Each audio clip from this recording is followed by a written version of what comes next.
নমস্কাৰ, মই আজি পাৰ মাংসৰ জোল বনাম। বলক ভিডিঅ'টো আৰম্ভ কৰোঁ। এয়া জলকীয়া দিছোঁ, পিঁয়াজ দিছোঁ। অকণমান সময় ভাজি থাকিব লাগিব। এনেকৈ ৰঙা নোহোৱালৈকে ভাজি থাকিব লাগিব। কুটি থোৱা নহৰু দিছোঁ।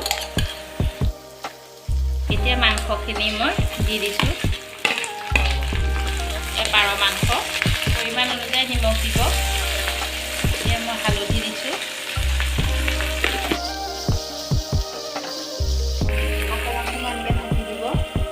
এয়া আলু দিছোঁ।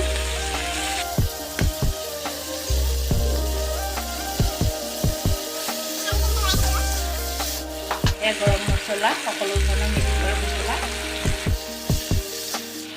এই আলু অলপ সিজিব ধৰিছে। এতিয়া মই অকণমান পানী দি দিম, কাৰণ পাৰ মাংসৰ জোলকণহে লাগে। এতিয়া মই অকণমান সময় ঢাকনিখন মাৰি দিম। এয়া 20 মিনিটমানৰ পিছত, 20 মিনিট ঠিক আধা ঘণ্টাৰ পিছতে এয়া মাংসকণ হৈ গ'ল, পাৰ মাংসকণ। আৰু এতিয়া মই নমাই থ'ম। আপোনালোকেও বনাই চাব।